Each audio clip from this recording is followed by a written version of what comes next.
Hello everyone, তোমরা সবাই কেমন আছো? আশা করছি সবাই খুব ভালো আছো আর আমিও ভালো আছি। আমি সুমনা, আমার নতুন আরেকটা ব্লগে তোমাদেরকে জানাই অনেক অনেক অনেক ওয়েলকাম। সকালবেলায় দেখো এই কাকিমার আমাদের মাঠে আর কি আলু বসাতে গিয়েছিল, তো আলু টালু বসানো হয়ে গেছে, এসে মুড়ি খাচ্ছে। আর ওনারা মুড়ি খাবেন বলেই আমি তরকারি করেছিলাম একদম সকালবেলায়, যে খুব তাড়াতাড়ি তরকারি করা হয়ে গেছে। আর দেখো তোমাদেরকে আমি এখন দেখাচ্ছি যে কতটা তরকারি করেছিলাম। প্রায় 1 কড়া তরকারি করেছিলাম তার মধ্যে দুজন এখনও বাকি রয়েছে, তো ওনাদের তরকারি তুলে নিয়ে আর এখন আমরা খেয়ে নেব। আর ওইদিকে আমি ডাল সেদ্ধ বসিয়েছিলাম। তারপর এসেছি মুড়ি টুড়ি খেয়ে দিয়ে ছাদে এসেছি জামা কাপড় শুকোতে দিতে। আর দেখো কত সুন্দর রোদ বেরিয়েছে, এত রোদ বেরিয়েছে না, মানে জামা কাপড় এখন দিলে 2-3 ঘন্টার মধ্যে একদম শুকিয়ে একদম কাঠ হয়ে যাবে, এরকম আর কি ব্যাপার। খুব রোদ দিয়েছে। আর গ্রামের পরিবেশ দেখো, পুরো চারদিকে সবুজ আর সবুজ। আর মাঠে আর কি ধান কিছু কিছু পরিষ্কার হয়েছে, মাঠ কিছু এখনও বাকি আছে।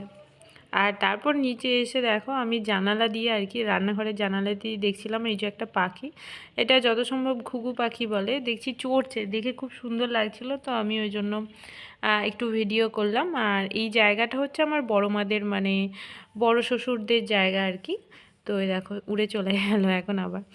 আর তারপর আমি একটু ভিডিও করেছিলাম, এই যে দেখো আমার রুমটা, রুম নয়, শ্বশুরবাড়ির ভেতরটা তোমাদের সাথে শেয়ার করি। ওই দিকটা হচ্ছে বাথরুম, এইদিকে হাত ধোয়ার জন্য বেসিন আছে, তার সাথে স্নান করার বাথরুম আছে। আর আগে যেটা দেখালাম ওটা এমনি টয়লেট। আর এই হলো কিচেন, এই হলো একটা রুম। আর এর পাশে রয়েছে আর একটা রুম, যেটা হচ্ছে আমার রুম আর কি।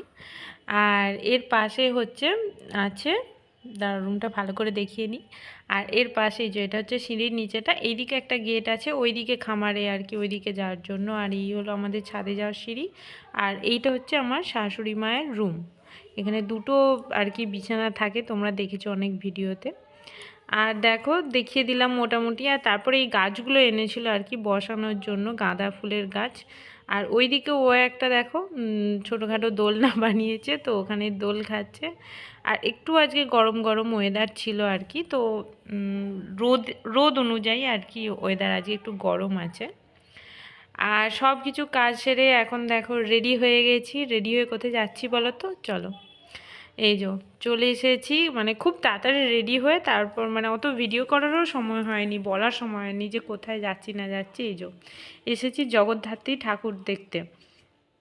তো চন্দননগরে যাওয়ার কথা ছিল, কিন্তু চন্দননগরে যাওয়া হয়নি। তার আগেই আর কি এখানে জায়গাটা, কি জায়গাটার নাম আমি এখন ভুলে যাচ্ছি আর কি জায়গাটার নাম। তো তার আগেই আর কি এখানেও নাকি খুব সুন্দর সুন্দর ঠাকুর আসে, তো ওখানে দেখলাম। আর এই যে দেখো কি বিশাল লাইন, কত দূর থেকে লাইনটা হচ্ছে, তো আমরা আর ওই লাইনের মধ্যে গেলাম না।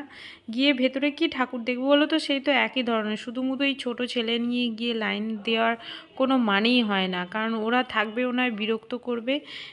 তো এমনিতেই তো বিরক্ত হচ্ছে এত ভিড়েতে এতে, তো আর ওই জন্য লাইন দিলাম না। বাইরে থেকেই দেখো আমরা দেখে নিলাম, আর তোমাদেরকেও একটু দেখিয়ে দিচ্ছি আর কি। খুব সুন্দর হয়েছিল প্যান্ডেল, ঠাকুর সব কিছুই।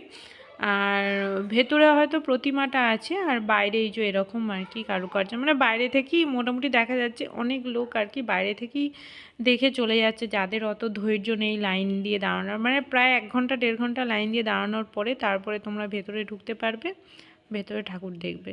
তো সত্যি কথা বলতে কি অত ধৈর্য আমাদের নেই।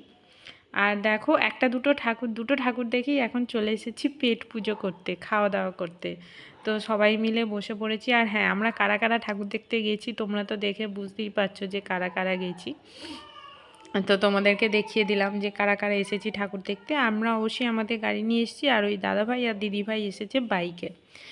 আর দাদার মেয়ে দুটো আর কি আমাদের সাথে গাড়িতেই এসেছে, ওই দুজন। আর এই যে আমরা এখন অর্ডার দিচ্ছি যে কে কী খাবো না খাবো, ওই সব জিনিসের আর কি অর্ডার দিচ্ছি। আর এই যে দাদা এসেছে, মানে এই আর কি রেস্টুরেন্টের দাদা, ওই যে অর্ডার নিতে এসেছেন। যাই হোক, তো চলো এই দেখো আমাদের খাবার চলে এসেছে। আমি নিয়েছিলাম মোগলাই, আর আমার হাজব্যান্ডও, মানে আমার বড় নিয়েছিল হয়তো মোগলাই, আর তার সাথে বাবু নিয়েছিল চাউমিন। ওরা চাউমিন নিয়েছিল, মানে এরকমভাবে এগরোল এরকমভাবে খাওয়া দাওয়া হয়। আর লাস্ট দেখেছিলাম এই প্যান্ডেলটা। চলো তোমরা দেখো। ঠাকুর ফাকুর দেখে বাড়ি ফিরলাম, বাড়ি ফিরে বাবুনকে খাওয়ালাম, খাইয়ে আর ড্রেস ট্রেস চেঞ্জ করে এই বসছি। যা ঠাকুর দেখা হলো, পায়ে যন্ত্রণা শুরু হয়ে গেছে। ঠাকুর দেখা বেশি হয় না, শুরু হয়ে গেছে পায়ের যন্ত্রণা। আর এরা দুজনে এটাকে নিয়ে কি করছে? বাবুন দাও দাও ফু দাও।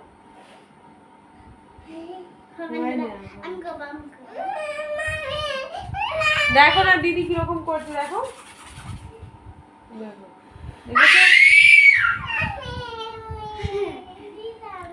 ঠাকুর সেরকম ভাবে দেখা হয়নি, একটা দুটো দেখেছি। দুটো দেখে তারপর ওদের সব পায়ে যন্ত্রণা শুরু হয়ে গেছিলো, বিশেষ করে বাবু এক পাও হাঁটতে পারেনি। তারপর আর কি করব, বাড়ি চলে এলাম। এসে আর এবার একটু রেস্ট নেবো, একটু নয় এবার শোবো, ঘুমাবো। তো চলো, সেরকমভাবে দেখার মতন ওখানে কিছুই নেই ঠাকুর। চন্দননগরের যে লাইট বলে সেরকম কিছুও দেখতে পেলাম না, এমনি প্লেন ওই সমস্ত লাইট আমাদের এখানেও হয়। আলাদা করে চন্দননগরের কোনো লাইট দেখতে পেলাম না। চন্দননগরে আমরা যাইনি তো, তাই তো? কি গো, মানকুণ্ডু আর কি সব জায়গাগুলোর নাম, ওখানে গিয়েছিলাম। কালকে সিঙ্গুরে যাবো। তো যাই হোক, চলো আজকে ব্লগটা আমি এখানেই শেষ করছি। দেখা হচ্ছে আবার নেক্সট কোনো ব্লগে। ততক্ষণ পর্যন্ত তোমরা সবাই সুস্থ থেকো, ভালো থেকো, সাবধানে থেকো। চলো সোনা বাই করে দাও, গুড নাইট বলো, গুড নাইট বলে দাও সোনা, গুড নাইট বলে দাও। ও সোনা গুড নাইট বলো, বলো বলো না।